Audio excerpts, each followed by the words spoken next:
제인에어.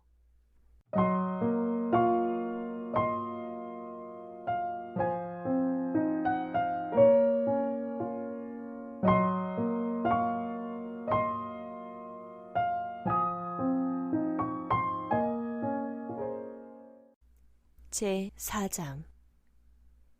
로이드 씨와 나누었던 대화, 배시와 에버트 사이에 오간 이야기. 그로 인해서 나는 건강해져야겠다는 의욕을 느낄 정도로 희망이 부풀었다. 변화가 머지 않은 듯했다. 나는 말없이 그러나 간절히 기다렸다. 하지만 일은 계속 미뤄지고 있었다. 며칠이 지나고 몇 주일이 지났다.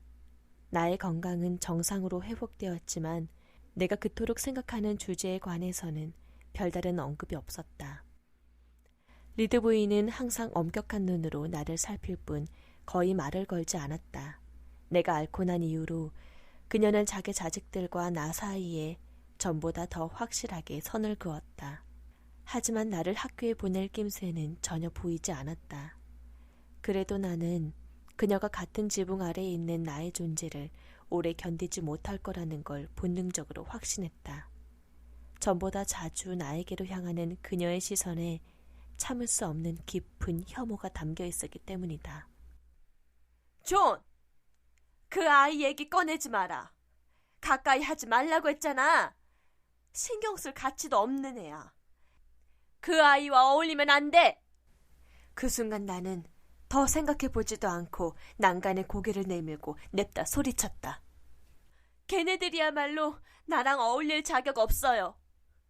리드 부인은 살집이 좀 있는 편이었는데 전에 없이 뻔뻔한 이 말을 듣고는 한다름에 계단을 뛰어 올라왔다. 그러더니 회오리 바람처럼 육아실로 나를 밀어넣고 나를 침대 끝에 내리누르더니 단호한 목소리로 말했다. 오늘 하루 그 자리에서 일어나거나 한마디라도 하면 큰일 날 줄 알라고. 리드 외삼촌이 살아계신다면 뭐라고 하실까요? 이건 거의 무의식적으로 나온 말이었다. 나의 의지가 허락하지 않는 소리를 내 혀가 내버린 것 같았다.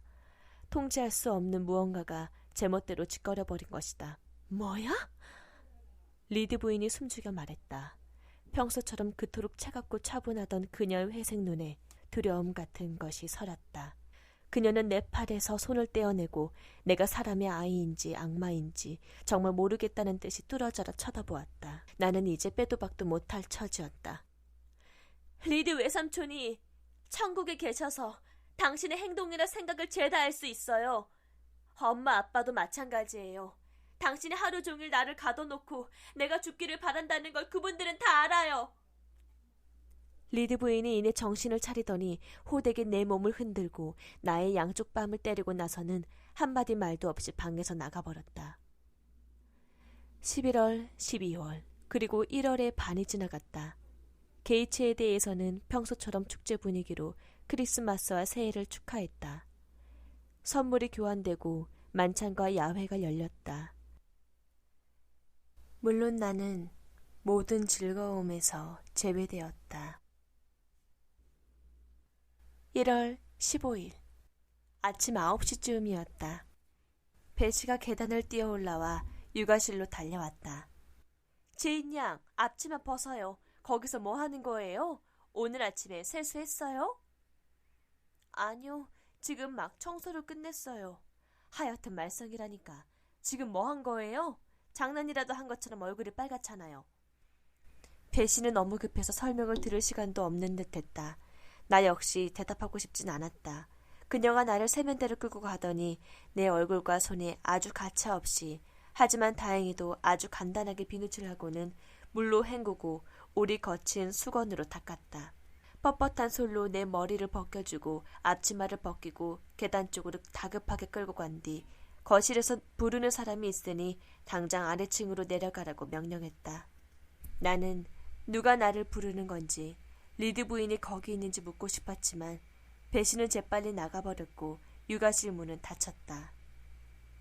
나는 천천히 계단을 내려갔다. 근 3개월 동안 리드 부인 앞에 불려간 적이 없었다.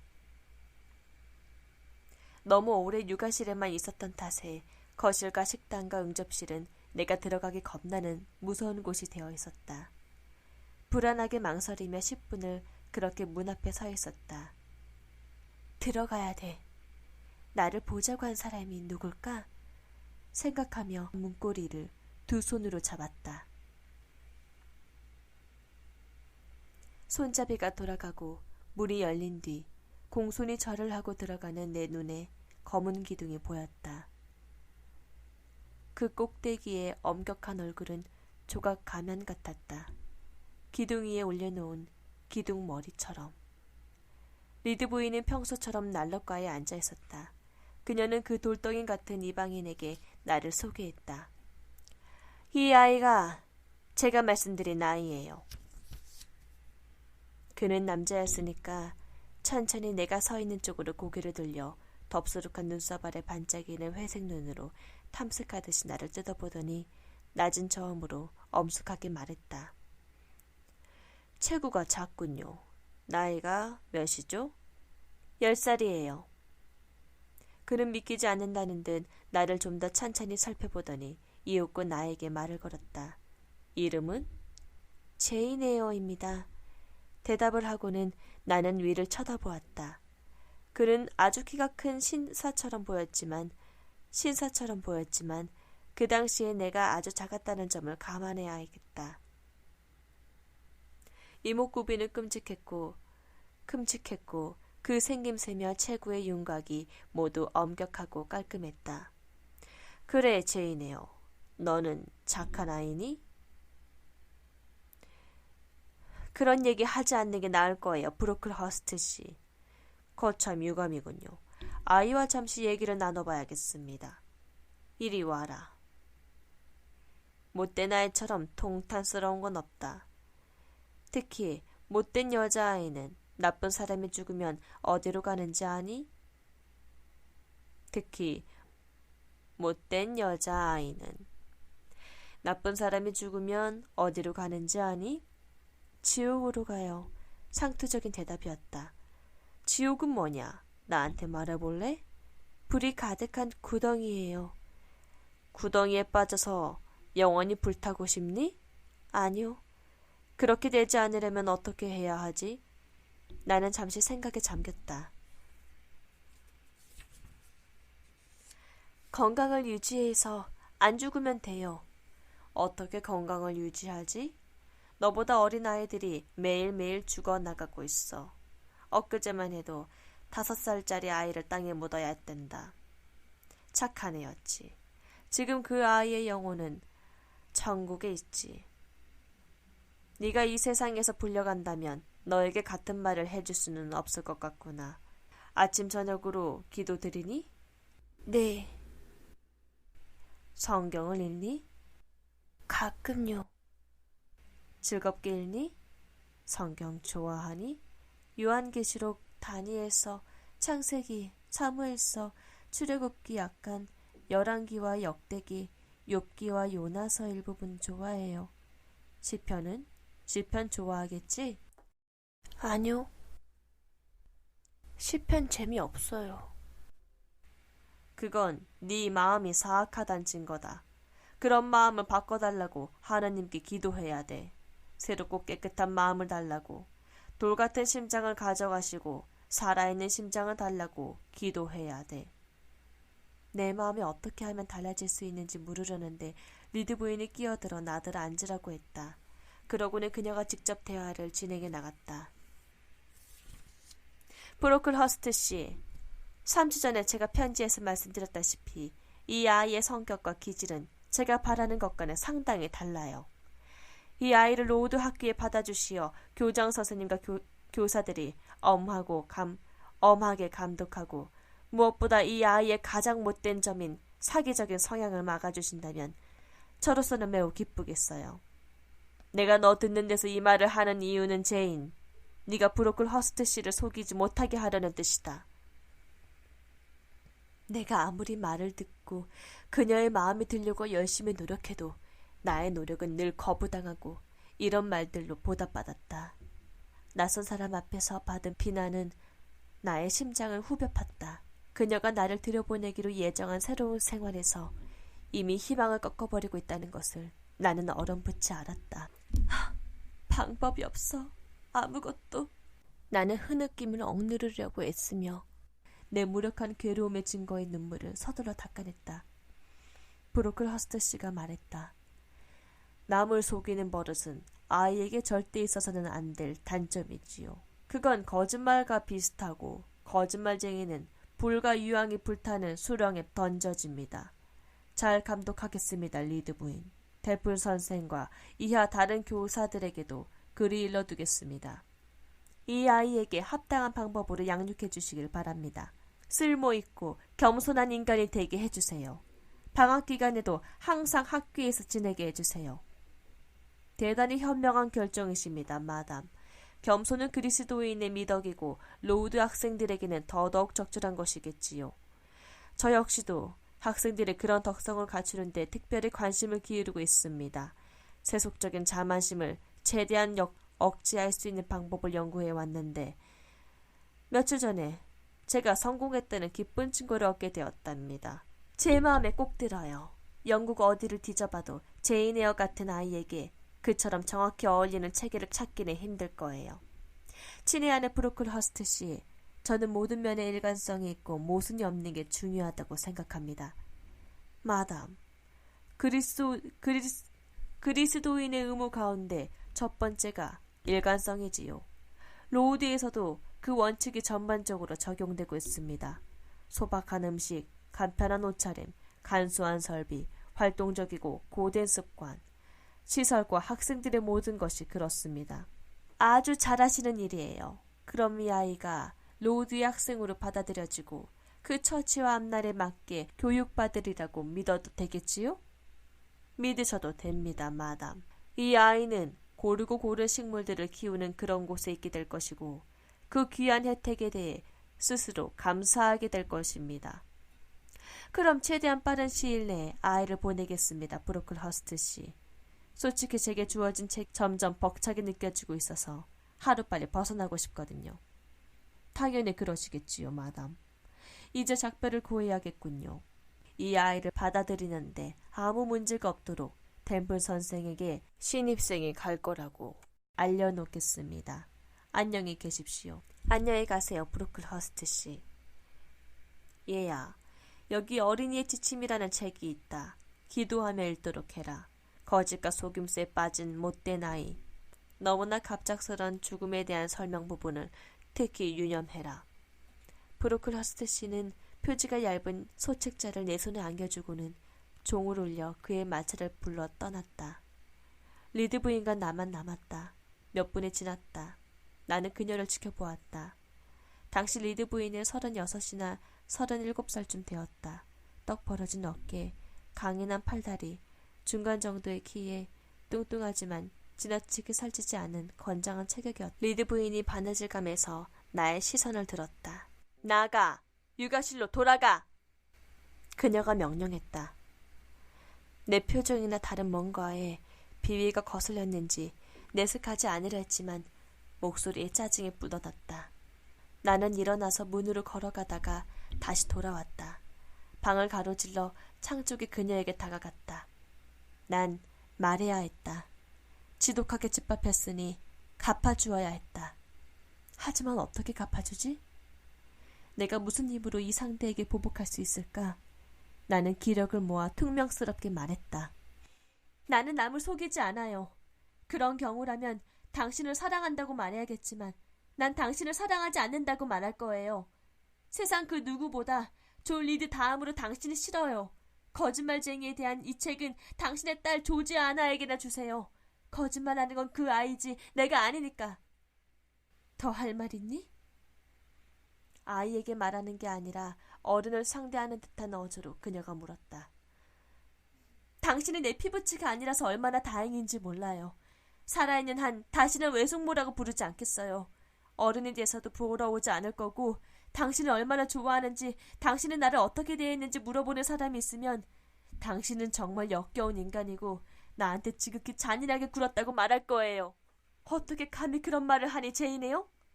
어떻게 감히? 어떻게 감히 말하느냐고요? 그게 사실입니까요? 당신은 내가 감정도 없고 사랑이나 친절 없이도 지낼 수 있다고 생각하죠. 하지만 나는 그렇게 못 살아요. 당신은 동정심도 없어요. 당신이 거칠고 난폭하게 그 붉은 방에 나를 밀어넣고 가둬버린 그 일을 난 잊지 않을 거예요. 죽을 때까지. 내가 그토록 괴로워했는데 숨이 막히도록 살려주세요, 살려주세요 외숙모호하고 외쳤는데 당신은 아랑곳하지 않았어요. 게다가 내가 그런 벌을 받는 건 당신의 악랄한 아들이 이유 없이 날 두들겨 팼기 때문이죠. 나에게 물어보는 누구에게든지 이걸 정확하게 다 말해줄 거예요. 사람들은 당신이 착한 여자인 줄 알지만 당신은 못됐고 냉혹해요. 당신이야말로 사기꾼이에요. 말을 끝내기 전부터 나는 이제껏 느껴보지 못한 묘한 자유와 승리감을 맛보았다. 보이지 않는 끈이 끊어져 뜻밖의 자유를 쟁취해낸 듯한 그런 기분이다. 거기에는 그만한 이유가 있었다. 리드 부인은 기겁을 하고 있었다. 바느질감에 그녀의 무릎에서 미끄러졌다. 그녀가 두 손을 들어 올리고 앞뒤로 몸을 흔들며 마치 울어버릴 것처럼 얼굴을 일그러뜨렸다. 제인, 넌 오해하고 있어. 왜 그러는 거니? 왜 그렇게 부들거리니? 물 좀 마실래? 아니요, 리드 부인. 필요한 거 있니, 제인? 난 네 친구가 되고 싶어. 간두세요. 당신은 브로클러스트 씨에게 내 성격이 못됐고 사기성이 있다고 말했어요. 나도 로우드의 모든 사람들에게 당신이 어떤 사람인지 무슨 짓을 했는지 알리겠어요. 제인, 너는 이해를 못하고 있어. 아이들의 잘못은 고쳐줘야 하는 거야. 나는 남을 속이지 않는다고요. 하지만 네 성질이 급한 건 인정해야 돼, 제인. 이제 육아실로 돌아가. 자, 아가야, 좀 누워있어라. 난 당신의 아기가 아니에요. 누워있지 못하겠어요. 당장 날 학교로 보내세요, 리드 부인. 여기 사는 건 지긋지긋해요. 정말로 얼른 보내야겠어. 리드 부인이 혼잣말로 중얼거렸다. 그러고는 자신의 바느질감을 주워들고 급하게 그 방을 떠났다. 나는 거기에 혼자 남았다. 전장의 승리자로. 내 생애 가장 힘겨운 싸움이었고 내가 얻은 최초의 승리였다. 제인 양, 어디 있어요? 점심 먹으러 와요. 베시의 목소리였다. 그녀의 가벼운 발소리가 다가왔다. 이 골칫덩어리, 불렀는데 왜 안 오는 거예요? 내가 깊은 생각에 빠져있는 것에 비해 베시의 존재는 사뭇 경쾌해 보였다. 사실 리드 부인과 싸워 승리를 거둔 뒤라서 나는 오히려 그녀의 젊고 가벼운 분위기에 젖어보고 싶었다. 두 팔로 베시를 끌어안으며 내가 말했다. 베시, 혼내지 마. 평소에 내가 하던 행동보다 더 솔직하고 용감한 행동이었다. 웬일인지 그게 그녀를 기쁘게 한 모양이었다. 하여튼 이상한 아이라니까.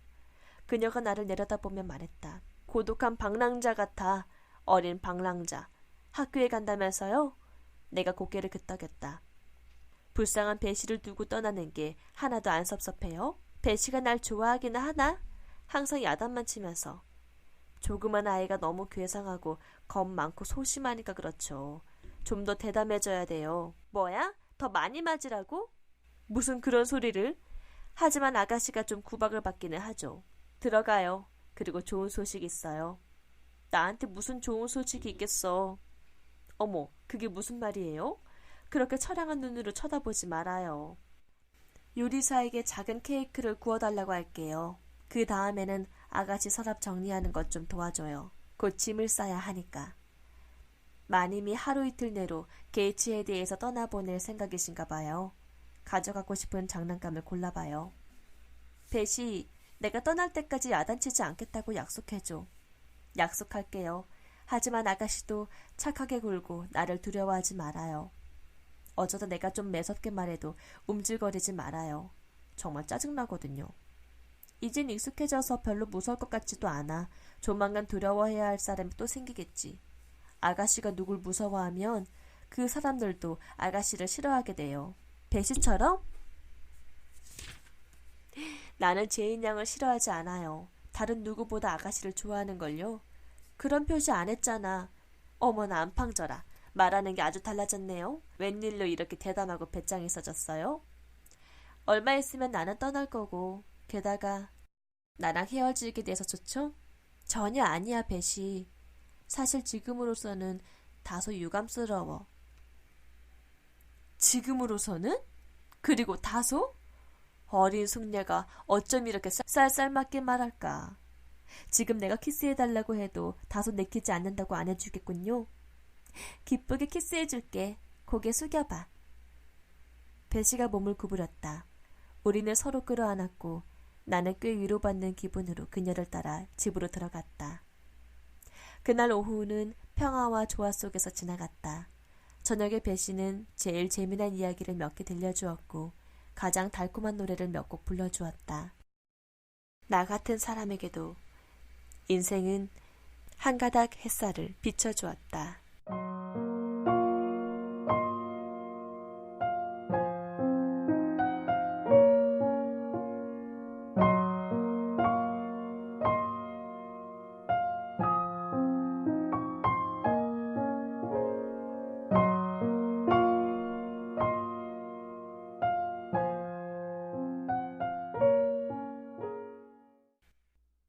제인 에어